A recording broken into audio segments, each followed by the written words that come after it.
Hello, ladies and gentlemen. Yes, Zeke here again today to bring you the first 3D printing pleb um, support through, I guess I'm going to call it. So today we are supporting a Duncan Luca Shadow model. This is a free model that you can find on Thingiverse. I've removed the base. I actually have a tutorial on how to do that using Mesh Mixer, and I will link the model in the description so that you can follow along if you'd like.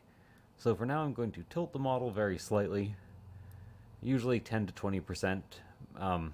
More if there's lots of detail on the face that I think I can, or on the front that I think I can get to print without supports if I tilt it more, but usually 10 to 20%.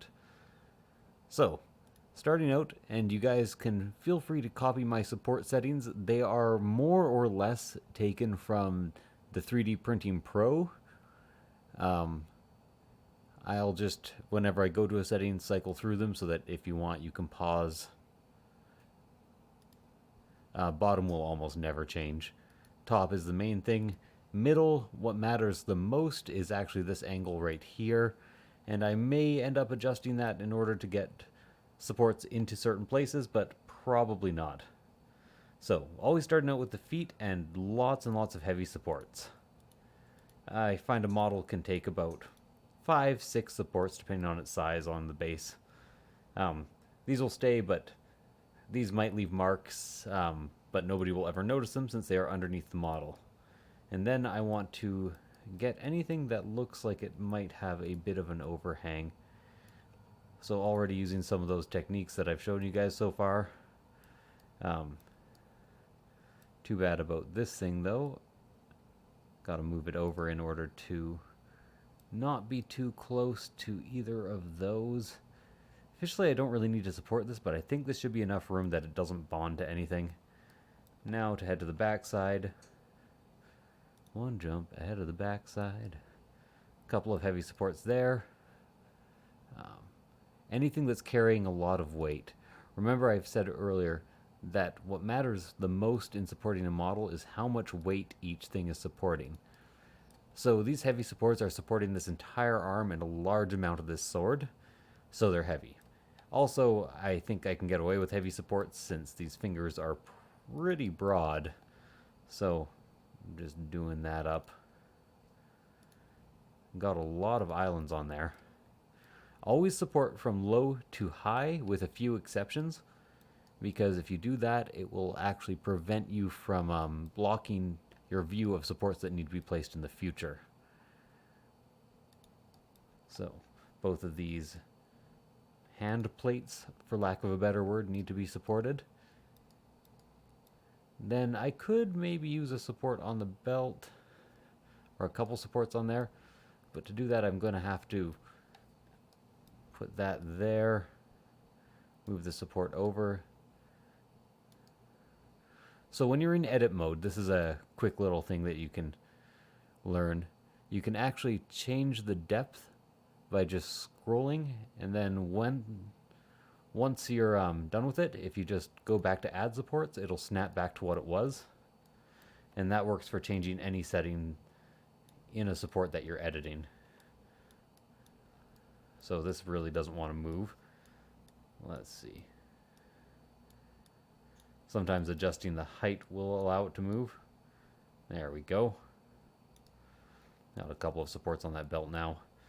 And this is actually an overhang, so that needs to be supported, but probably only with a light support actually. So let's go ahead and add one of my light supports.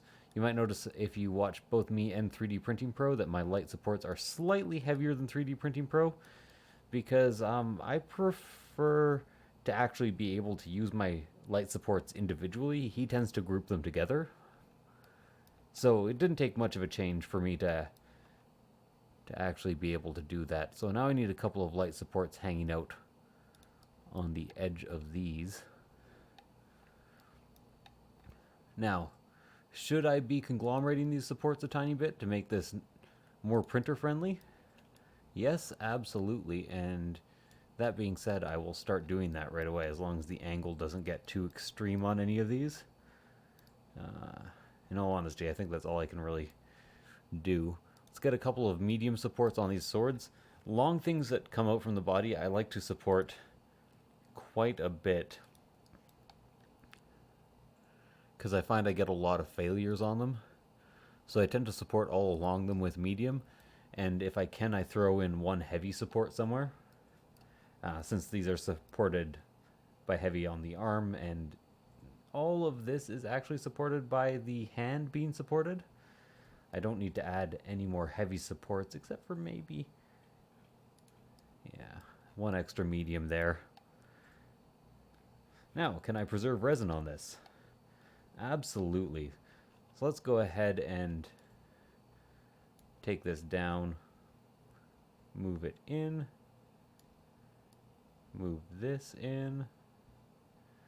You might be like, but what about this? Just erase it. You can erase these supports without actually interfering with the other supports that are placed. There we go. Now I have slightly less space taken up. And these can also be moved a bit.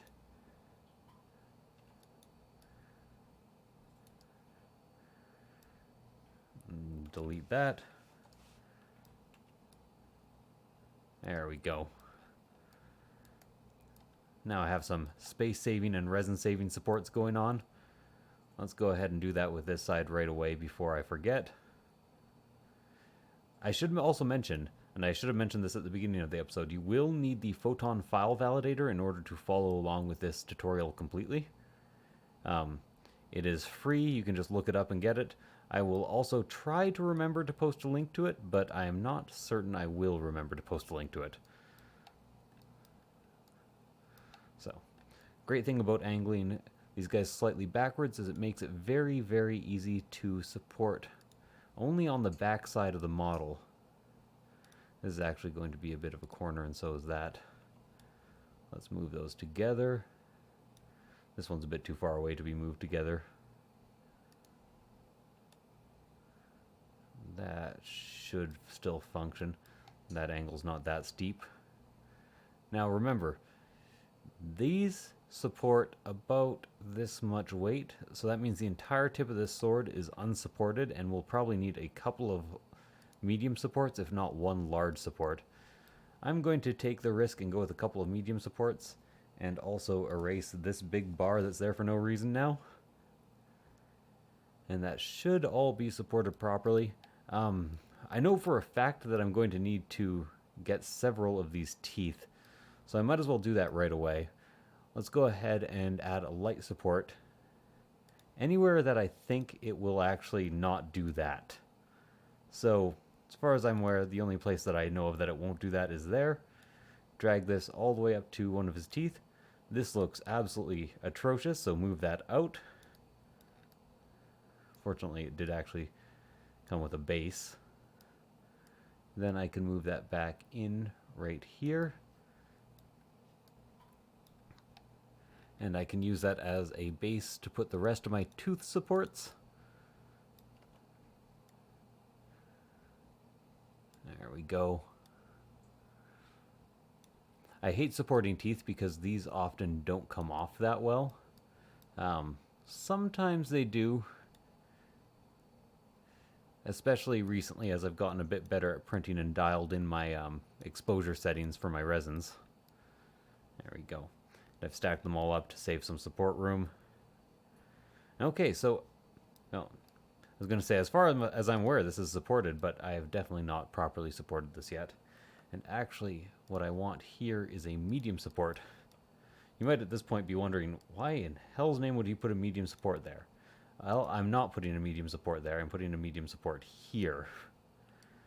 Essentially, I just wanted to place it somewhere where it wouldn't create those horribly ugly supports that you sometimes see that just come out of the model and never change height. So this guy is going to have to be quite a bit higher. The angle that you can get if you have dialed in resin settings is actually kind of surprising. So I'm going to put this a bit closer because despite what I just said, I'm not that confident in that angle. And this has to be a bit higher as well. Then I can put a second one right there and put it inwards. There we go. Now, need to do two things. First, Save project. It'll be called, whoa, not Dwarf Priest.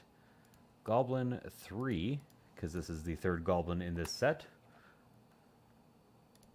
Save that. And then you have to slice it.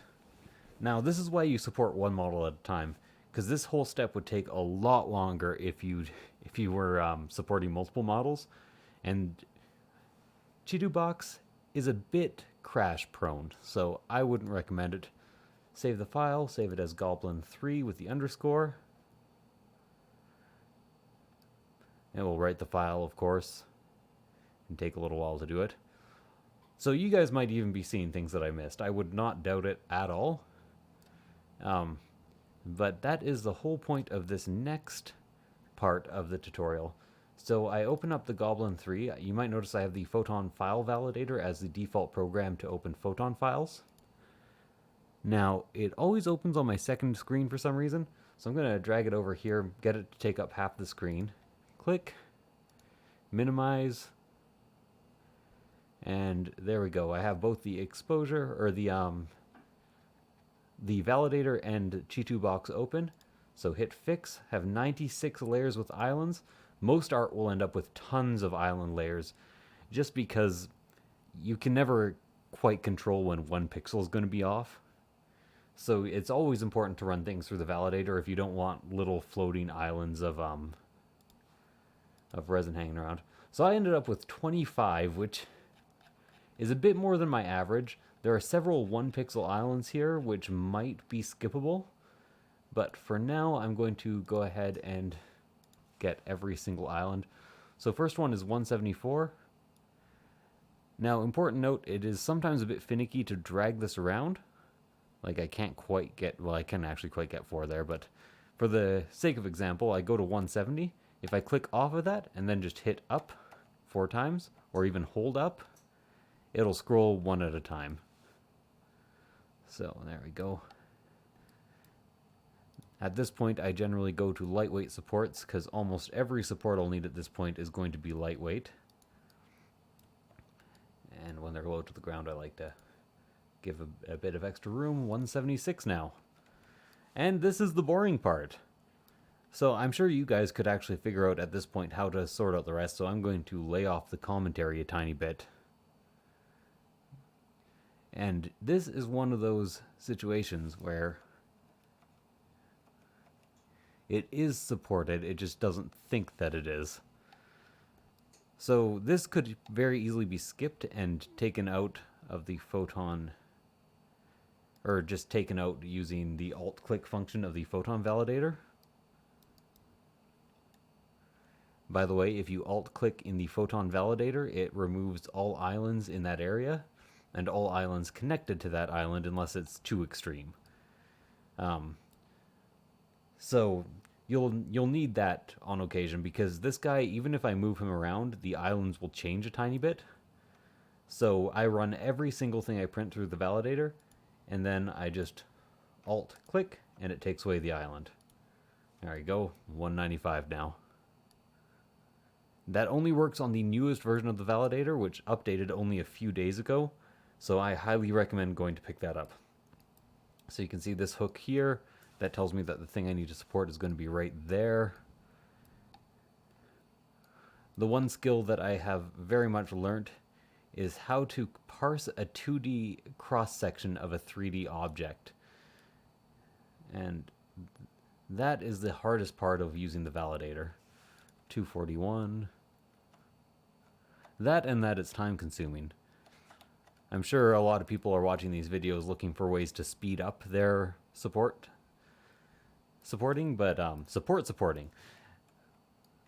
But I'm unfortunately going to tell you that speeding it up, not always the best idea. Generally, to support a single model takes between 25 and 40 minutes. So let's go ahead and put that there. It's another one of those things that is supported, but the program doesn't think it is. Might as well put another support down. 243. Okay. So there's only one dot there, and you might notice there's 2 dots in the validator program. So that is a bit of a So if I go up one more level, there's another dot that supports those two. So let's go ahead and create another one, support this little guy here. There we go. Up to 260. 260 or more to see. To be a supporting master is my destiny. Wonder how many people that's going to be a hit with. There we go. Add supports. Also, do watch out if you think your supports are suddenly looking different. Sometimes Chitubox randomly assigns other variables from other support levels to your supports. I find this most often happens with angle and with what's this? With angle and with upper contact diameter and lower contact diameter. So if your supports are looking weird, make sure to change them back to what they were. I had that happen once and I didn't catch it for weeks and I didn't know why my prints were failing. So, important little tidbit.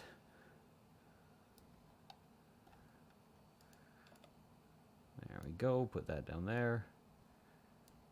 Also important to close that little dialog box or else it will block off some of your clickable area. 276. It's always nice when you get like 9 islands.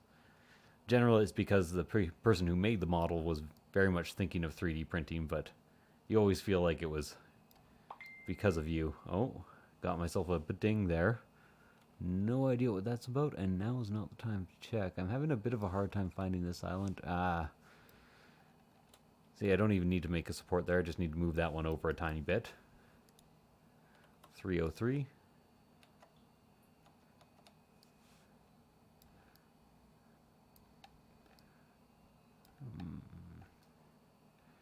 That should be right in front.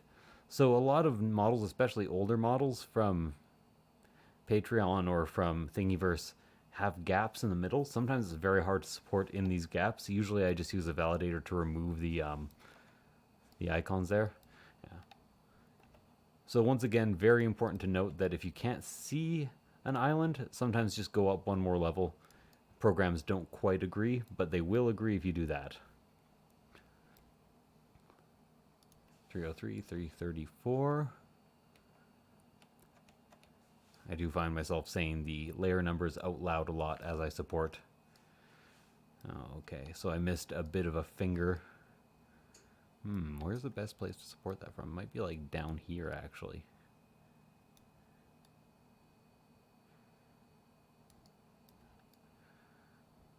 There we go. That angle should do the trick.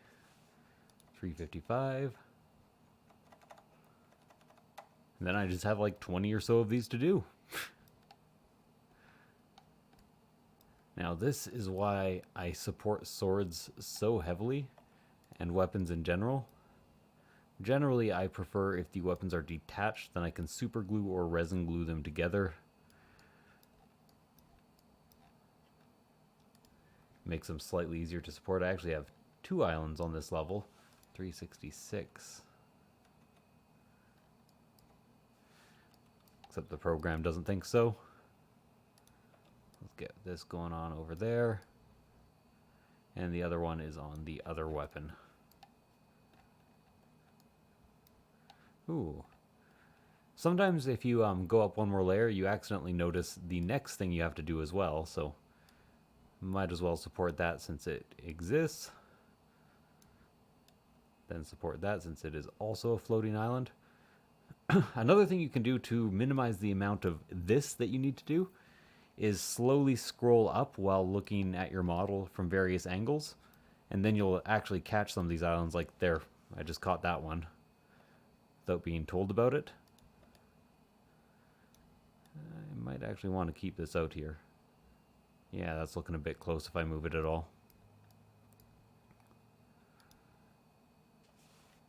There we go, caught that one. 370, that's the one I just did. 374. And this one is a bit interesting. So it is on the back side. Yes, on the right side. But I don't see it. 374. Am I looking at the wrong side here?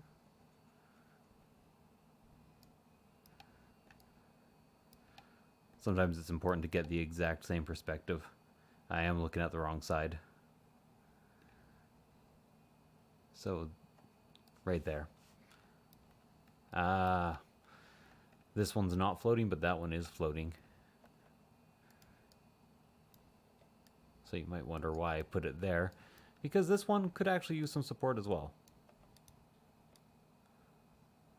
Let's get that and that. Delete this thing. Delete that thing as well. Edit this to bring it in. Those are both looking a tiny bit close. They are probably going to bond, so I'm going to pull them back a bit. Now they won't bond to the model. 375. On the back of the more solid hand, 376 makes it easier to see. Okay.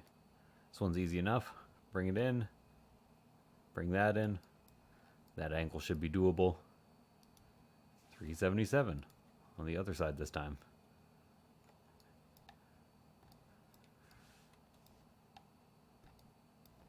Okay, so it's kind of a good thing I put all of these here. So it'll just stack automatically. Oh my, okay. Old Duncan models, I'm telling you. They can be kind of rough. So those must both be on the other side. Yep, there it is. So this is an interesting opportunity to actually stack up. Ooh, okay. Or,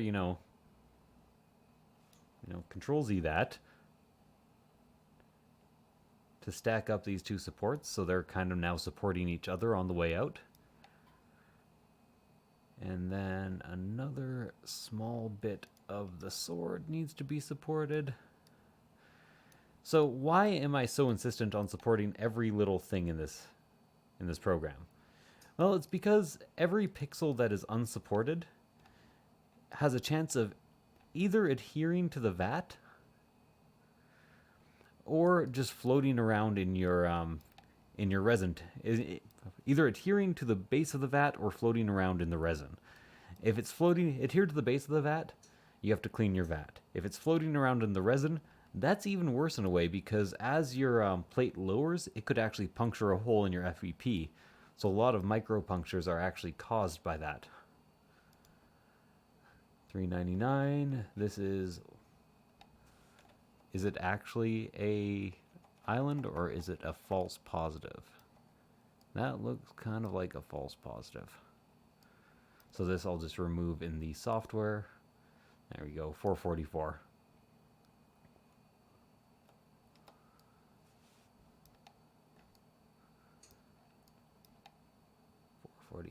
It's right next to the body. Give it +1 more. I'm having a very hard time seeing this one. It's one of these tricksy guys.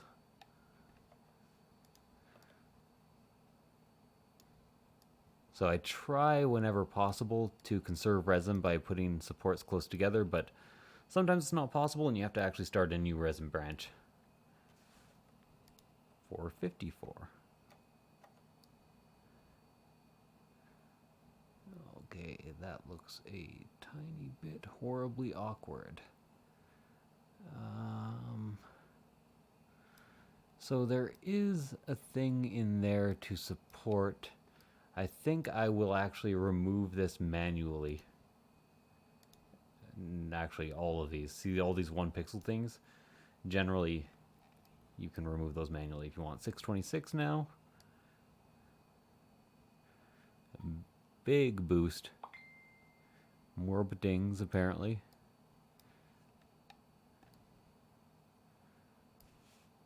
So this is what they want me to support there. And in all honesty, fair enough for that one. So let's drag this up. Get a bit of a steeper angle on it. The longer these supports and the steeper the angle, the more likely they are to fail. Having the upper and lower... Having the diameter and the upper depth at 0.3 really helps us. What does lower depth do again? I don't actually know. 669.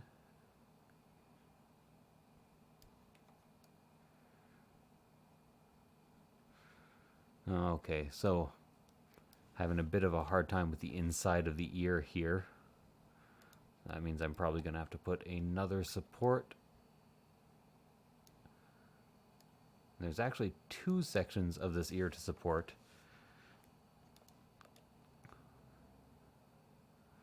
They also want me to support kind of right there. Hopefully that's good enough for the program. If not, I'll remove some pixels manually. And I'm done. So there is still one more step left to this process. I've sliced it once. Save your project. Slice it again. Look at all my emails. Fortunately, you can't see anything too personal right there. Actually, you can see quite a bit that's very personal. Get rid of that. Maybe I'll blank that out. Save this. Goblin 3. Yes. Write the file and then check it in the validator again. And this is to make sure that you didn't accidentally miss something or didn't just support the wrong area.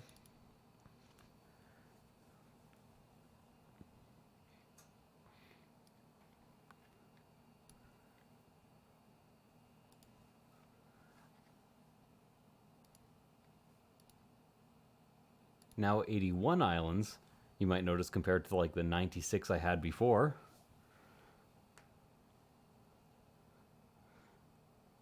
$176, but nothing could be done, huh? And now I only have 1, 2, 3, 4, 5, 6, 7 islands. And I can just alt-click to remove those. They're all very, very minor pixels. You might notice some of these weren't even there before.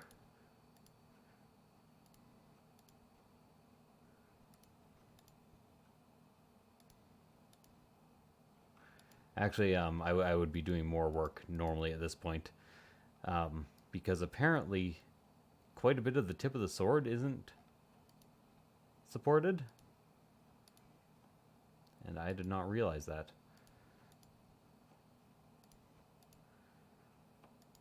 But that's why you go over the second time. So I'll be supporting this tip right here, I think. Let's go ahead and throw a lightweight support down. Is it this tip of the sword? I don't see any islands. Okay. Let's actually do this properly. Open this up again. Let it sort through all the islands again.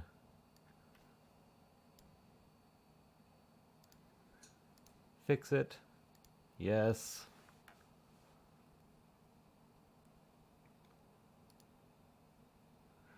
By the way, closing that often makes it fix more quickly because that little menu there takes up quite a bit of this program's power. There we go, 7 islands. So layer 303 is where I actually have something that I want to support. No, not layer 303. That one I can just remove. Because you see there's a support right next to it. It'll join up soon. There we go. 377.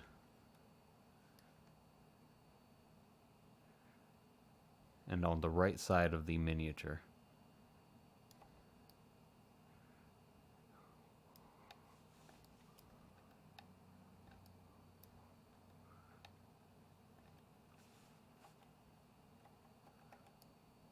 Interesting.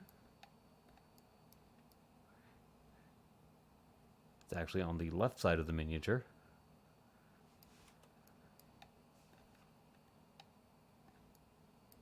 Yeah, there we go. You can see the floating point right there.